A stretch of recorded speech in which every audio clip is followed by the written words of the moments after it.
What's up, everybody? Welcome back to another episode of Third and Longhorn. And today is another person we've been trying to get on the show for a minute because I think he serves a lot of different roles and has done pretty much everything you could possibly do at Texas.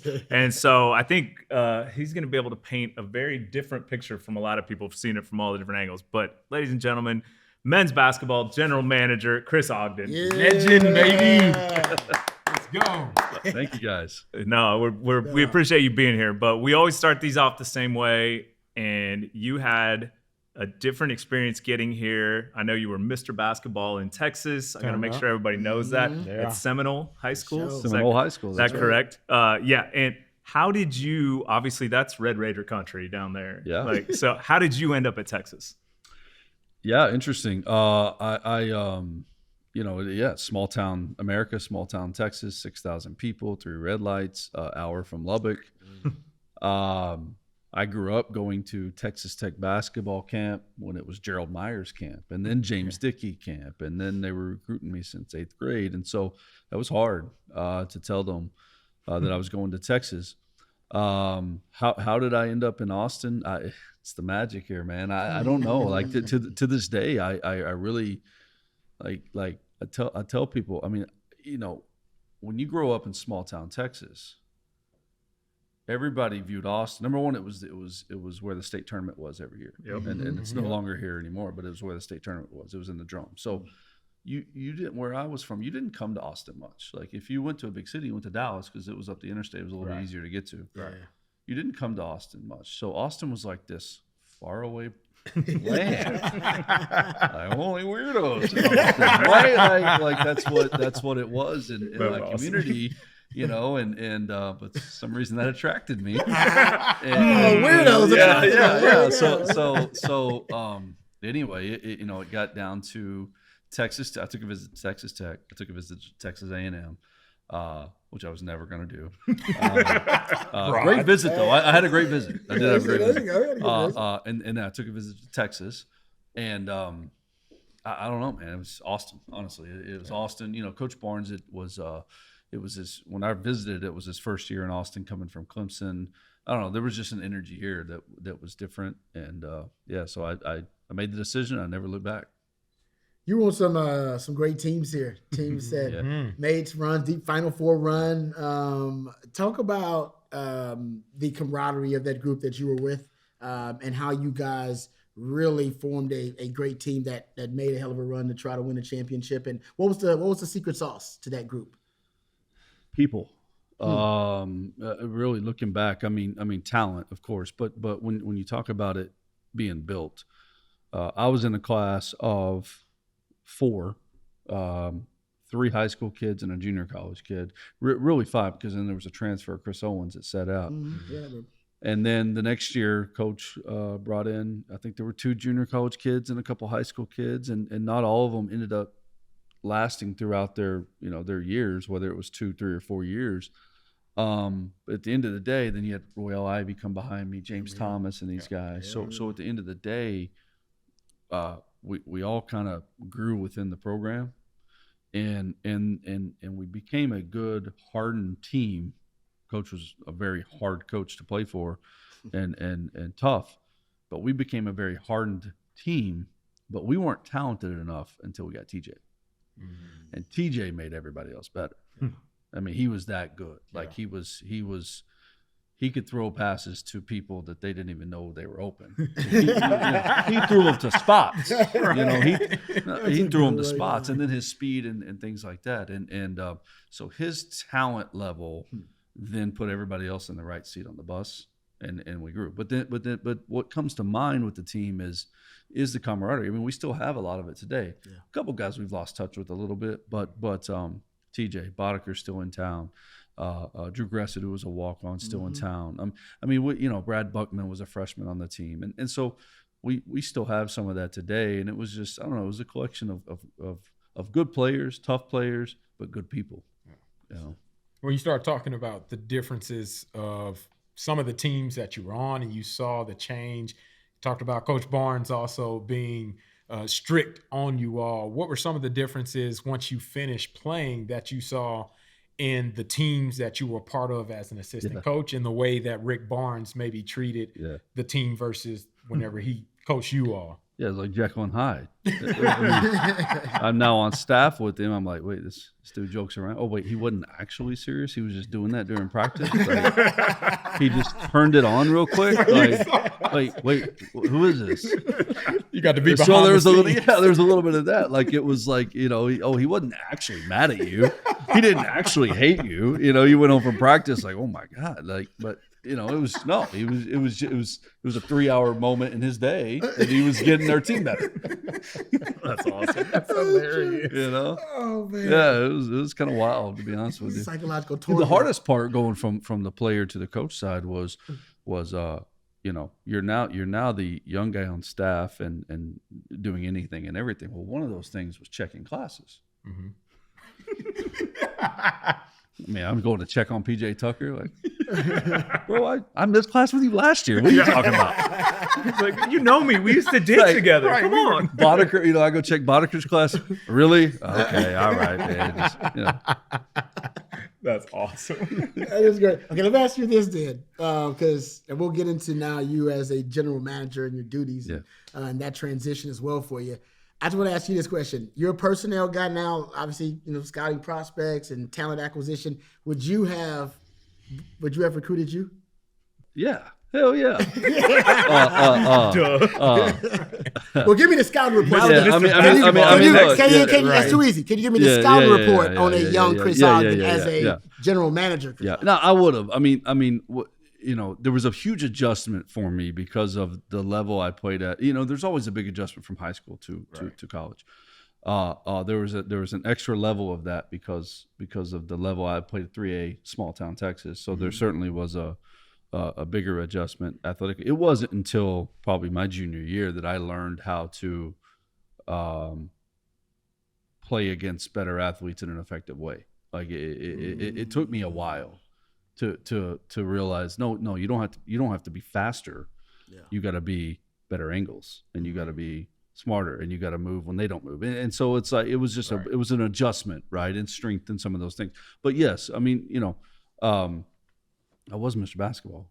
Right. Did we mention that away? Did we mention that? That's the whole me, Chris state. Bosh, Shaq. Dude, I will never forget watching talking to Bo, and Bo was like, yeah, man, I got to figure something out because at St. Michael's I can't win Mr. Basketball in Texas. I guess you got to be at a public school to win Mr. Basketball. Is that still a thing? Yeah, and I remember right. he was talking to you about it. He's like, I got to one up my dad somehow. So, but anyway. Well, he did one up me. He hit a buzzer to win the state championship. So he did. I never won a state championship, but yeah, he had a nasty game winner to win the state championship. Okay. Yeah. But yeah, when you're putting together a team, and I think back to our Final Four team a lot, because it was a well constructed team, and you can only have one best player, and you can only have really 2, maybe 3 guys you build around as your best players. In the NBA, they were talking about a big three. That's now shifting to 2.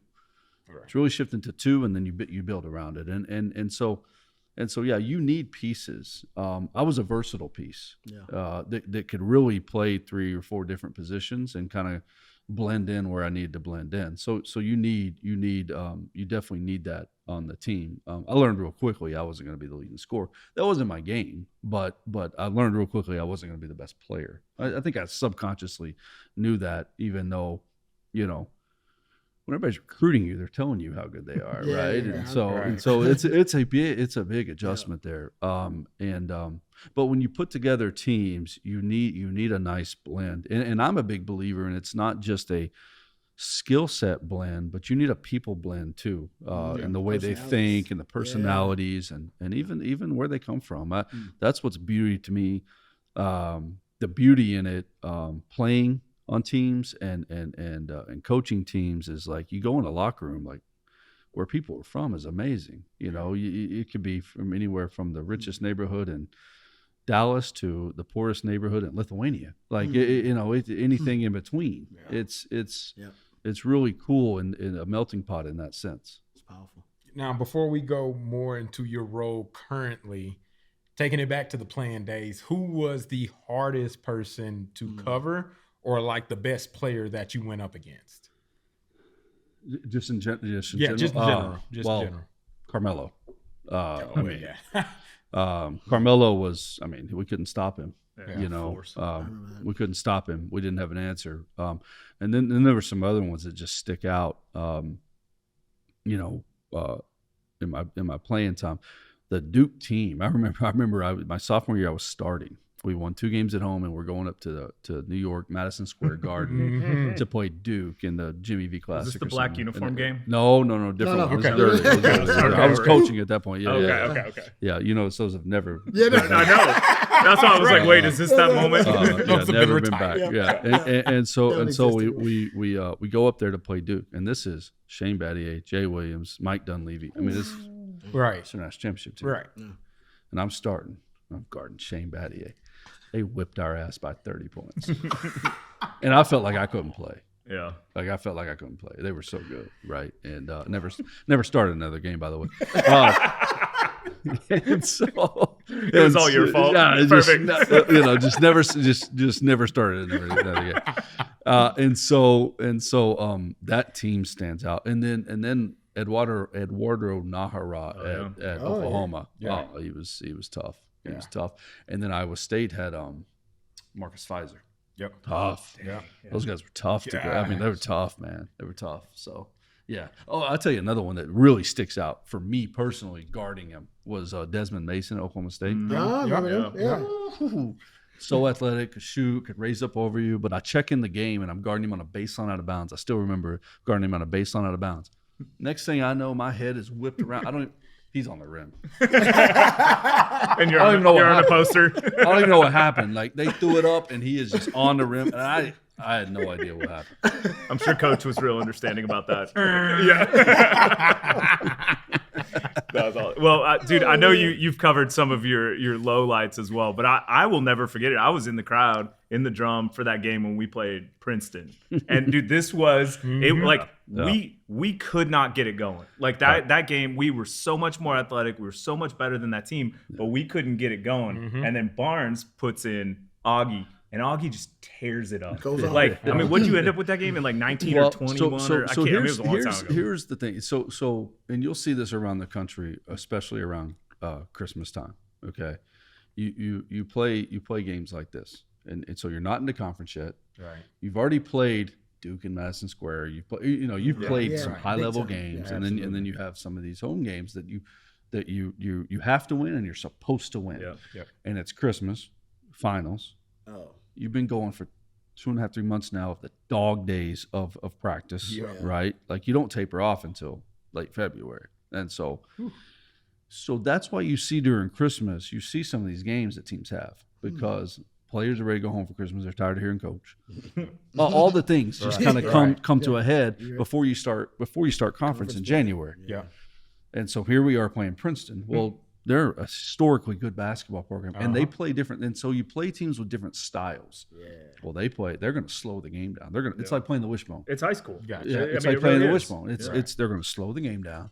They're going to take advantage of your athleticism by backdooring you. Mm-hmm. And so unless you're willing to totally adjust the way you play, and you're not having a good offensive night, you could be into a tight game. And as you know, close to that game gets to the end of the game, they start to believe. The more that starts tightening up, the rim starts getting tight. Yeah. So here we are. We were a pressure defense with athletes everywhere. We're in a dogfight. I mean, they're up one. We're up one. There's 8 minutes left in this game, and there is a chance we're going to lose this game. This is our Final Four year. This is our senior year. You lose a game like this, you don't get a 1 seed. Right. Yeah. So I go in. And I probably hadn't played for a couple games, but I go in. Perfect game for me. I damn sure wasn't pressuring. I wasn't denying, so I was like playing center field, smart, doing the things that I could do, and so helping us on that end. And then we get to the offense, and they play a matchup zone. I don't know what the equivalent would be in football, but they play a matchup zone where the whole point of a matchup zone is to get you standing and out of rhythm on offense. Mm-hmm. That's the whole, and they did, right? Mm-hmm. And so here they are. Well, coach calls a play, and here's the funny thing about this game. Like, people remember this game. I tell my kids about the game. No, of course. And you're like, how many points did you have? I only had 3 points. But here's the kicker. Are you joking? Dude, here's the kicker. I thought you were double digits. No. Like, in my head, I'm No. like built this of like just domination. Here's what's amazing. It was such like a the tight Mandela game. It was that one shot. It was such a tight game that you're getting down to like the 2.5 minute mark. Coach calls a play for someone. He never called a play for me. He calls a play for somewhere. I pop out and we're supposed to, well, I just pop out and just fire it. Oh, Nail it. And it separates the game enough to where we get control. And so, you know, And you go the on the Princeton game and, dude, that's hilarious. Yeah, I legit in my That head is remember you crazy. just dominating that game. But I remember that I had a shot. few other plays, assists and some things, but I only hit one shot. Yeah. But it separates. What a did good coach one, say though. about that one shot? What's that? What did coach say Oh about that no, one he shot? was, I think, it was never a man, great job. It was telling the team, thank God Ogden came to play that. At least someone did. At least someone came. Do you remember your best game? Do you remember the game that you think? Well, that was a good one because actually there was a home game, Oklahoma State. This may be the game you're talking about, where I came in late. There's one you went off in. I went off. Yeah. Oh, he was in the zone. Couldn't miss. I scored like 11 points in 40 seconds. I slammed Damn. I slammed his Are you two huge serious? performances together. What? Like a Reggie Miller type performance? Yeah, I was boom, boom. How many threes you hitting there? like 4. Dang. Yeah. But Maybe let's that's see, what we I were remember. fouling, so we were getting the ball back. Possessions, Still. free throw, Boom. boom. Poof. Yeah, and I was just jacking. So I had that- no conscience. Is that so you were in the zone though? So it is a real, no it's conscience. real thing. But like being ball in in the the Oh, it's a zone real for a thing. basketball player. No, it's a real thing. You don't even feel it. Like you don't even like. You just just go. let it It's go. going Like in. you don't. When you're in the zone of shooting, like you don't. Like I can't tell you. Like I remember it coming off my hands. Like it just anyway I threw it up, it was going in. Like that's how it feels. Wow. Anyway, I could let it go like this. And it would Yeah, that's the way it feels. Like Yeah. when you're in Right. the zone of shooting, you can. It don't matter. Like you just feel it. Like it's over. Man. Yeah. I've never experienced that, Yeah. so just, Yeah. just curious. I hit too many bricks in my lifetime. Yeah. Well, The rim man, always been smaller whenever I play. well, man, I want to take it. I've always been curious about this, and I've known you for a long time. But I like when it comes. Okay, so the season ends, right? Like the season's done. Now it's time to get ready for next year, right? As the general manager, is it something where you and coach and the staff, you guys sit down and say, okay, these are the positions we're looking for. This is the player type we're looking for, or is it more based on we know this is available and this would work for us, or is it, hey, I want someone who plays like a PJ Tucker at this position, and I want a shooter here. Like how does that work when you guys kind of sit down to kind of build a team for the next year? It's a little bit of both, but right now in the landscape we're in, it's probably a little more. This is available. Do we want it? No, we've done a lot of work on evaluating, or we do a quick evaluate, car wash kind of thing. But it's a little more of that. What we will get to, is we will know exactly what we're looking for more. Gotcha. The more I learned Coach Miller and what exactly you build for a coach, Right. and a coach's vision of the way he wants to play and you want to play. And so already, I mean, we had just played them with Xavier. We played them 2 years ago in the Sweet 16. Mm-hmm. I mean, I'm familiar with Sean Miller. And so you kind of know. I mean, you know the players are going to work in the SEC and for that coach for the most part. But we'll get more detailed with that as we move on, like knowing specifically what we want in this position, these 3 positions, the 2 big. Like we'll know we'll be a lot more specific in exactly what we're looking for. Gotcha. Can you describe Coach Miller's style, like the style that he, the vision that he has for the style of play? Yeah. So it'll be a very up and down fast style and very fun and not reckless. A lot of people throw the word play fast. A lot of people throw that around with no plan.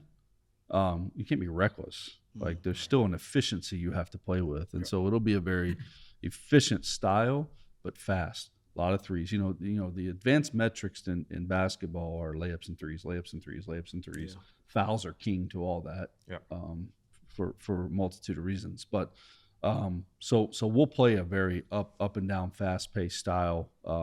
He does like to shoot threes, but you tweak that on year to year what your team is best at. But it'll be, it'll be very, it'll be similar. It'll be a similar style to Florida, Gonzaga, the way they play, two bigs, three playmakers, the ability to morph from big ball to small ball, things like that, being multiple there. But it'll be that pace and that amount of flow to the game. What defensively? How would you describe his defensive man to man, philosophy? Man to man, physical, more of pack line, which what that means is you play more in the gaps. Mm-hmm. If you're a pressure high deny, you start there, you start and deny, or this way you play in the gaps and then get there. So it's just, neither one is right or wrong. It's just a matter of the coach and what they believe. Yeah. And so, yeah, that'll be what the base is on defense. Gotcha. And then with anything, you have a base on defense and a base on offense, and then it's all about your personnel. Mm-hmm. Yeah, it's all about the players. So then you just tweak around. You got to start with something, but then you tweak around the personnel. Yeah. If our best player is an inside guy, well, we're going to go inside. And if it makes sense for our team to play ball screen coverage this way, then that's what we're going to do. Right. And so that's where he's a brilliant basketball mind, having played and coached, and so we'll adjust. But pack line defense and a real fast-paced offense. Awesome. Now, it's been a hot topic, and obviously the landscape of college athletics has changed over the past 5 years, probably more than it has in the past 50. Transfer portal is obviously the hot word or the buzzword that comes up, especially talking about basketball because of how much turnover happens from year to year with the roster. How do you manage basically keeping the talent that you brought in from a high school perspective or even a transfer perspective from last season, convincing them to stay here for another year, and then also building up your roster for the upcoming basketball season? Yeah, it's interesting times right now. The most important thing is retention. I mean, right. if you're not retaining players and developing players, you're not going to be. You're not going to win it all at some point. You're just not. Mm-hmm. So as sexy as the transfer portal sounds, you can't rely on that moving forward. Early on in a tenure, you may be flipped the other way, but the goal is to get players, develop players, keep players, and build a program. Mm-hmm. One thing we're excited about, number one, that the guys returning from last year's team at Texas. There's 4 of them. And so that right there is some retention. Even though they didn't play for Coach Miller, there's some familiarity. Number one, they don't got change, zip codes and it's all the things that go into like learning a place. So there's that. Then we have 2 players that came with Coach Miller from Xavier. Mm-hmm. So those 6 players give you some form of retention. Yeah. Okay, and a base. And then we went and added guys, transfer guys, and of the 5 transfers we added, 4 of them have multiple years, and a couple of them have 2 years, or could play 3 years at Texas. So we have a chance to really build something, even though we did lean on the portal a lot this go around. And then we have a young talented freshman, John Clark from Houston, who's got an extremely high upside. And, so we like our team as it's built. Still need to add a couple pieces that'll help us in the future as we close out the roster. But retention is everything, and going to be everything moving forward. I think you look at football and Sark's success. I mean they've hit it on the portal. They've hit perfect, but they haven't relied on the portal. Right. They've really built guys from within. Yep. Let me ask you about, because your time as a coach, because you were a head coach as well. Do you ever feel when you were a head coach that at times you almost saw yourself repeating phrases or sometimes almost harkening back to some of the things that Rick Barnes, Yeah, damn it. and how he influenced you, and you were kind of shocked by it. Or your parents or whatever. Yes. Yeah, Kinda how that I mean, happens, when you're in one of those upfront leadership positions, especially to young people, young athletes, like, yeah, you start, all that other stuff starts making sense that you were like, kind of rolling your eyes at a little bit back in the day. But yeah, you start repeating some of that. You start, certainly you dig back to your experiences and you try to use those to share, motivate, and coach your team. And so, yeah, that happens a lot. Is there a certain coachism or some Yeah, words of coach, wisdom that often that are in your head Coach often that you've heard from coach or learned a couple. from? So Coach Barnes was big on don't mistake activity for achievement, and that was an old John Wooden saying, but it was just, don't be phony. Don't just come in the gym to come in the gym. If you're gonna come in the gym, work. Purpose. And so purpose. And so that was one that was, and I didn't say, don't mistake activity for achievement every day, but in some way, shape, or form, I was delivering that message. My mom, she would always say, never let them see you sweat. Mm-hmm. So that one was a big one. Like, even when everything's going wrong in a game, like, don't let them see you sweat. Yeah. And so there's things like that you take from coaches or parents or whoever it may be that you start reiterating. Same thing with your kids. You start reiterating things that your parents said that you didn't want to listen to. And so it's very. People ask me what is it like coaching? It's like parenting in a lot of ways. Yeah. Like I believe that the things you say are the same things you're saying to your kids a lot. Right. Yeah. And you have to be the example too. You got to live it. Yeah. Because they watch live it. Yeah. You got to live it. Makes you a better person. No, trust me. I've been learning. I got a 19-month-old. I'm saying it. Better do it. Because you don't want to stand up there and be phony. Yeah. That's you're done. From the you guys know the best coaches you play for are authentic. Yep. Yeah.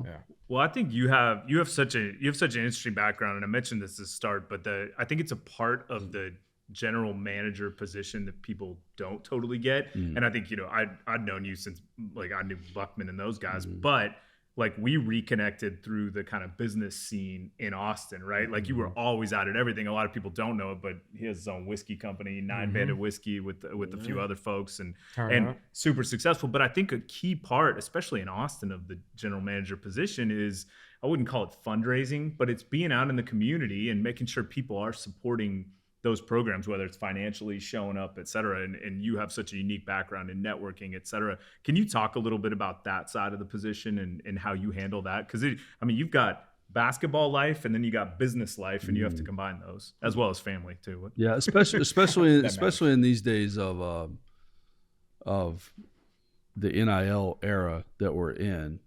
And you remember when I first came back here in 20, NIL wasn't allowed yet, but it was coming. Right. And we all knew it was coming. So that's when we started really thinking about how can we take advantage of this for our program and do something no one else is going to have. And a lot of people don't know that the first NIL piece that was ever done at Texas was a deal for the basketball team. It was Clark Field, and we did a small deal for everybody on the team through some of the donors. Yeah, and what people don't realize, and he doesn't get enough credit for, is we started the first ever collective in college athletics, right? And little Higgins too, and Higgs, that's right, and little did we know. I'm not sure we'd have done it if we knew what we knew now. All this gray hair right here. But anyway, so in the NIL era, with the GM, early on you had an entrepreneurial hat on, trying to figure out how to create something that no one else had. Then you have a part management hat. Then you have some fundraising hat, like you said. Then ultimately, what are you trying to do? Well, you're trying to connect the community to your team. We want people at our games, selfishly, because a better home court advantage helps you win. But you want your team connected to the community. And so there's just a part of all those hats you wear as a general manager. And that's not necessarily the case across the country. Like I have people asking me, I've got NBA guys calling me, asking me about these college GM jobs. They're sexy right now, right? In vogue. I'm like, hey man, like, first of all, they're different. at every play. You talk to 10 college basketball general managers, they are different. Yeah. You better ask if there's fundraising. If there's fundraising, you better keep your ass in the NBA. Yeah. But so they're all different, and you know, it all depends on the program, the head coach, the relationship with the head coach, the relationship with the administration, and just depending on where you are, there's just different hats you have to wear. You know, because ultimately you're trying to build a program, or you're just trying to build a roster, or, you know, I'm kind of involved in all of it to some degree. It's fair to say, like, as the job continues to evolve and grow, your duties and obligations and responsibilities are just growing and evolving too. Yeah, no. It's that's right. Something new to it. There's stuff I'm doing now and involved in calls I'm involved on. I'm like, why am I here? This could have been an email. I was trying to figure out how to stop the triangle offense. What? You know? In addition to that. Yeah, it's wild. Yeah. It's wild.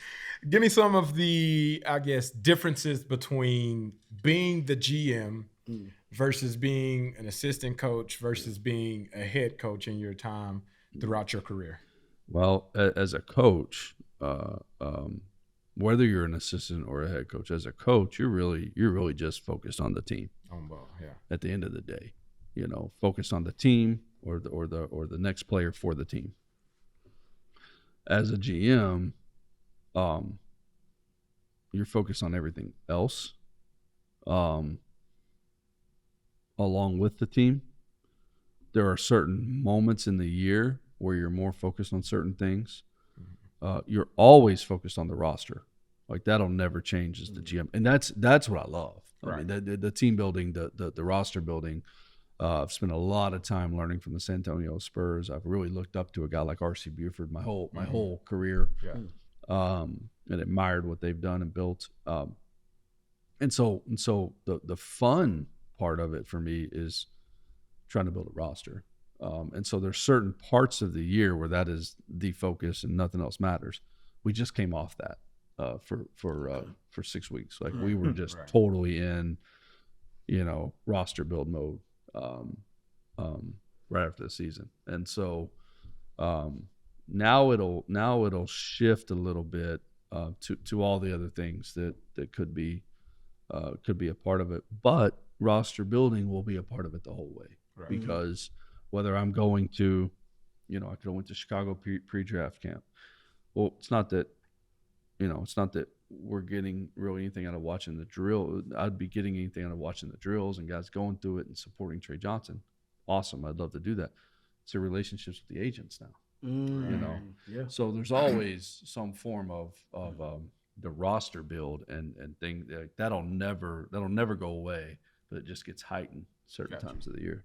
How does team building work as opposed to once you get the roster, you got the guys, and you talked about, you know, having these personalities, right? Having them mesh together and bond together. When does it and how does a team building start? When there's certain activities, like Sarkis talked about this, right? When you first got here with COVID, it was really difficult to build the team because they couldn't be together all the time, right? They were separate facilities, all this kind of stuff. Yeah. And what's the challenge in once we get these guys here from all different backgrounds, everything?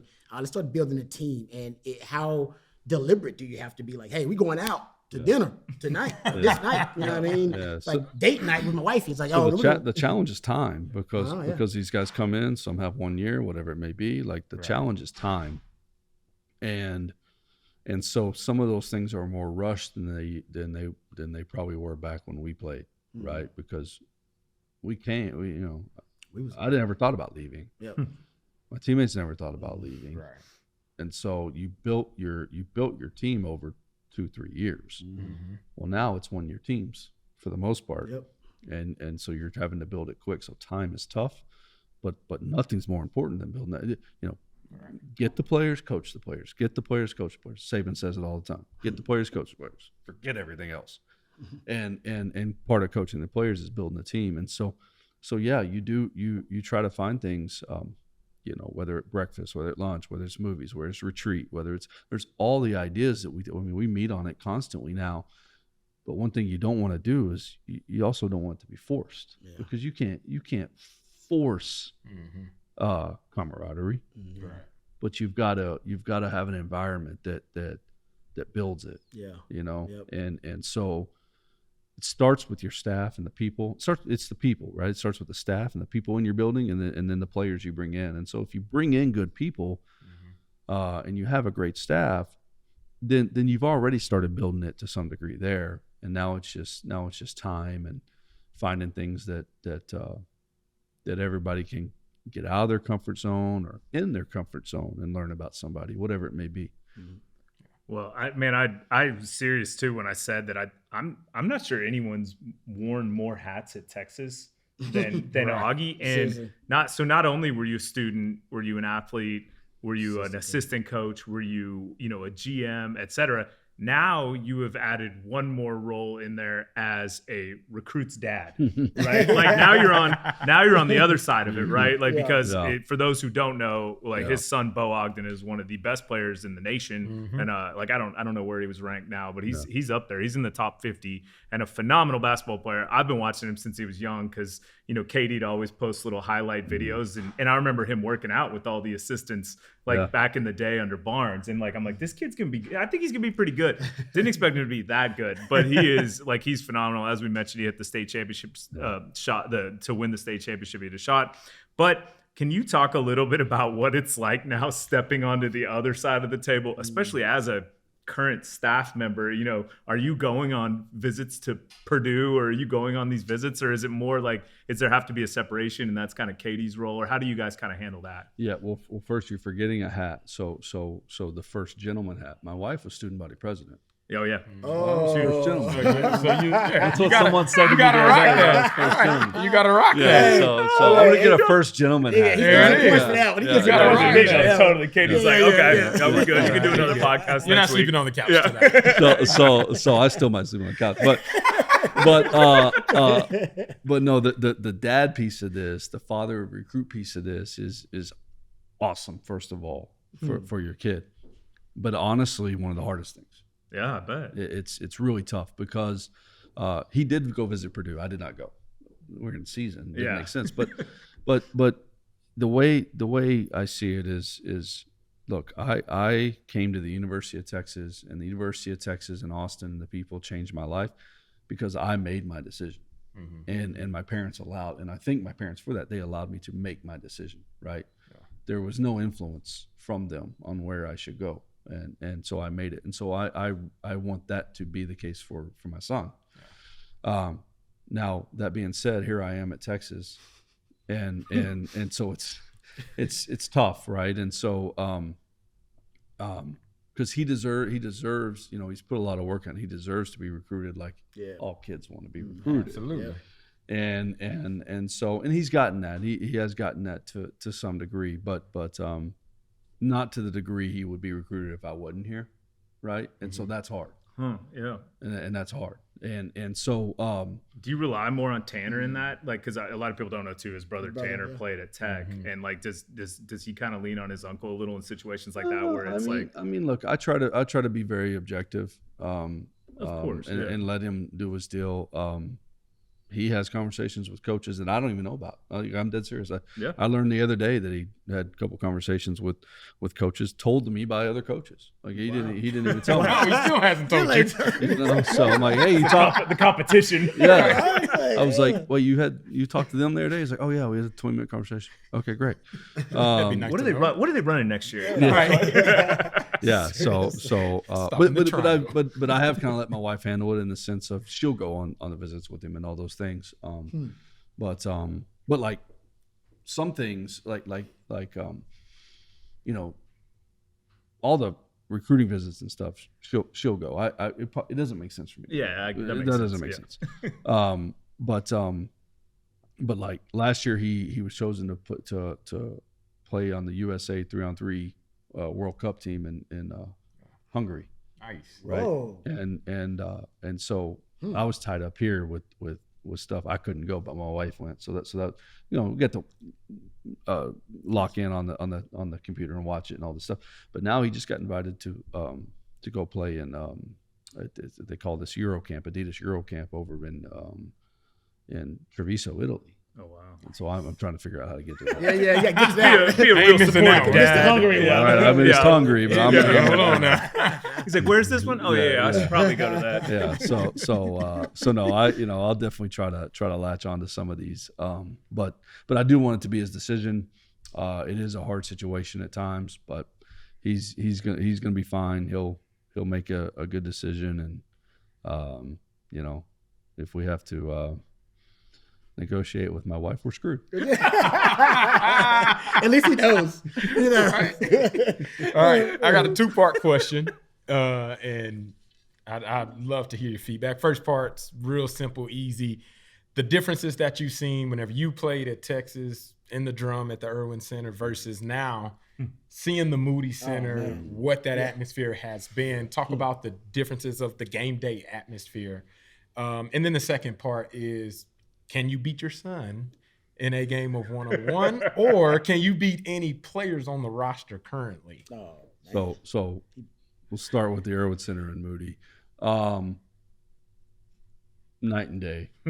Arenas have shelf lives. I mean, the Erwin Center was great to this community for a long time, since the 80s. I mean, it just got to the point where it was an older, dated arena, and now we have one of the best arenas in the world. Yes, sir. It feels like an NBA environment. It is an NBA environment. It sounds it's all good. But we have, and I know y'all talked to Drew Martin at some point as well. We have done a great job of keeping the college atmosphere and not making it too NBA like in a game, where the students are seated and so they're really the lifeblood of keeping that environment where it is. And so it's awesome. I mean, you want to show off the arena now, and bring everybody in you can, and your guys feel good going in there. They feel a sense of, like, hey man, look where we're playing kind of deal, Yeah. And what's wild about the arena is we'll be in the middle of season. We're not even thinking about anything else, and we'll go outside. There'll be all these people waiting to get in the concert, and we're like, who's playing? Mariah Carey. We don't even know, right? We almost take it for granted. Like we don't even know because we're so locked into the season. And there's world-class people playing next door. Travis Scott 3 nights in a row. Right. What? And so that's pretty neat. Can I beat my son? Yeah, of course. But Wow. But there's a but. Wow. there is a but. So what Past a certain age, it's becomes I was gonna horse. I bet say, it becomes hold on. horse and No, less no. one-on-one. no, we'll go one-on-one. But the further I get from the basket, the less chance I got. Oh, you got a big body. that makes Big sense. body. Got a big body. Okay. So the key is, if you play, we always play, and we hadn't played in a while. I may stop. Is win the first one. Yeah. And then you get to pick how the other game is played. So if you win the first one, now this game's in the post. Next game in the post. I got you. Okay. Nice dad move. I got Yeah. you. That's Oh, a yeah. dad move. Throw the weight Right. around. Yeah. Is that something you learned from your dad? Yeah. Do you remember the first time you thought watching your son he could play college ball? Do you remember I think he could play college ball? Because you don't want to jump to that conclusion early because you're probably Right. I mean, there's spurts in his life that you think that, but they go through these. It's been interesting because they go through these, puberty and growth spurts, and their body changes, and so naturally, and I never thought about this until being up and close and personal with my son. Naturally, their shot is going to change. Well, that's a good point.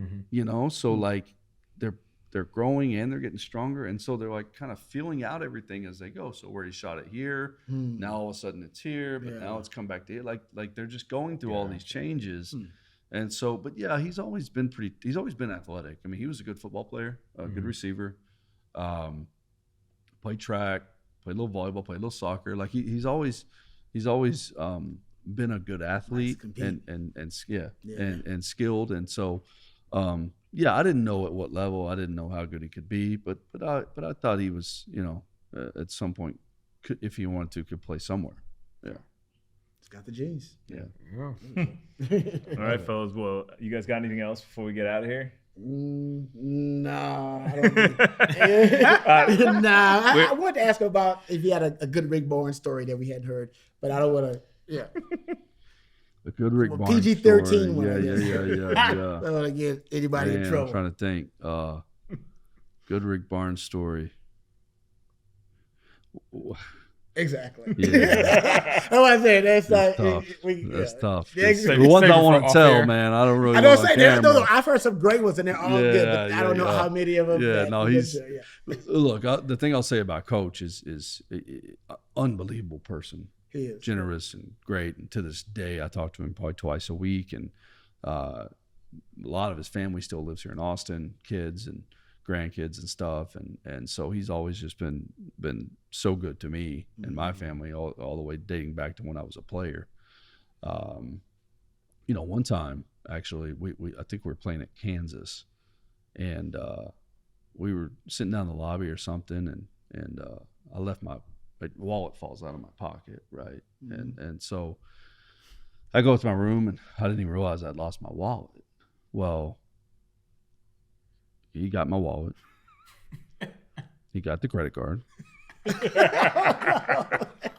He called a florist in Austin. Is this when you were playing or when you were coaching? Okay. He sent my wife's flowers and said, "I'm sorry, I'll explain later." On my credit card. Oh no! On my credit card. Oh no! On my credit card. On my credit card. Amazing.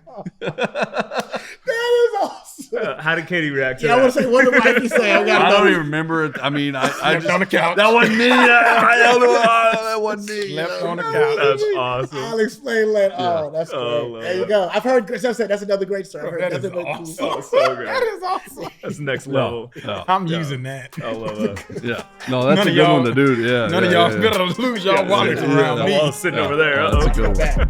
That's a good one. Well, thanks so much for coming through, man. We appreciate you doing this, and we'll have to have you back again sometime during the Love season. it. Love it. Appreciate you. Hook 'em. Hook 'em.